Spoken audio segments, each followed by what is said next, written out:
Crisis soberana de Europa. Se vieron varias repercusiones desde el año 2007, pues los bancos americanos se vieron en bancarrota a causa de las hipotecas de alto riesgo.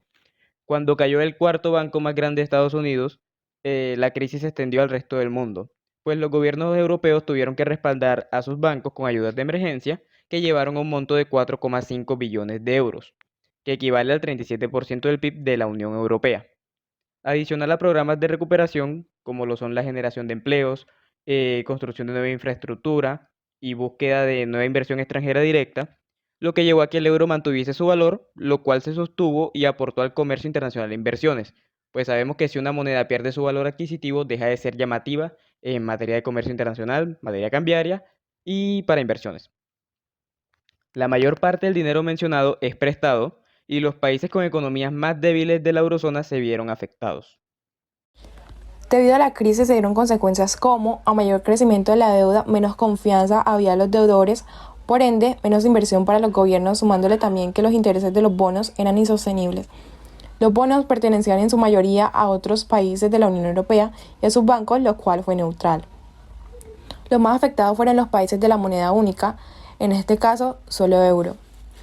Otra de las consecuencias fue que da inicio a la mayor recesión con muchas variaciones, el empleo aumenta al igual que la pobreza. Los tres países más afectados fueron Grecia, Irlanda y Portugal. Por el lado bueno, tenemos que ser miembro de la Unión Europea garantiza solidaridad. Esto indica que si un país aumenta su PIB, los demás se verán beneficiados, pero si por el contrario los demás disminuyen, este les ayudará. Por esto se impulsa la creación de la Unión Fiscal, la cual implementó políticas para el fomento y recuperación de la economía, las cuales fueron leyes más duras con un pacto fiscal limitando niveles de deuda y déficits, mayor supervisión financiera, mecanismos europeos de estabilidad, ofreciendo y generando empleos, garantías y fondos. Por último, aumentar potencial laboral. La gran crisis asiática. La crisis financiera que afectó al Asia se desató el 2 de julio de 1997 a partir de la flotación del baht tailandés. De ella resultó en una brusca devaluación de la moneda tailandesa que se manifestó en una fuerte fuga de capitales y una caída vertiginosa de su bolsa de valores. La crisis financiera tailandesa se extendió rápidamente a otros países asiáticos, como lo fue Malasia, Indonesia y Filipinas, que presentan una canasta exportadora muy similar a la tailandesa, así como algunas de sus debilidades económicas. Luego se expandió a Corea del Sur, donde adicionalmente se habían financiado aumentos de su capacidad instalada con créditos a plazos relativamente cortos. Los bancos extranjeros comenzaron a rehusar el financiamiento de las líneas de los créditos de los bancos y los holding coreanos, detonando la crisis en ese país.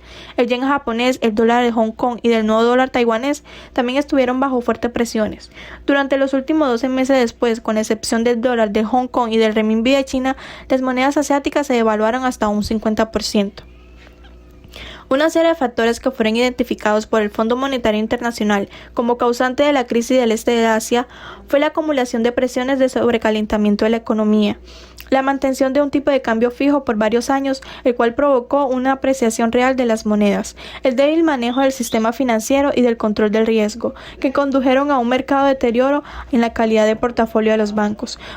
Problemas de gobernabilidad e incertidumbre política que exacerbaron la crisis de confianza de los inversionistas extranjeros, fuertes movimientos de capitales privados de corto plazo y fuga de capitales acelerada principalmente por los bancos e inversionistas extranjeros. La realidad es que nadie hubiese podido prever esta crisis, ni los eruditos económicos ni los analistas financieros, ya que el rendimiento de este continente hasta el segundo trimestre del año 1997, a comparación de los anteriores, era igual o superior, mostraba expectativas de crecimiento. Pero causalidades puntuales fueron que Estados Unidos en 1991 hubo una mini recesión en donde bajó los tipos de interés muy por debajo de los que ya estaban en este continente, lo cual atrajo a los capitales internacionales a invertir. Esto produjo que los activos financieros crecieran económicamente y que hubiesen inversiones de todo tipo en donde su rentabilidad era cuestionable. Evidentemente, al ser estos recursos y préstamos de capitales internacionales, en algún momento tenían que remunerarse.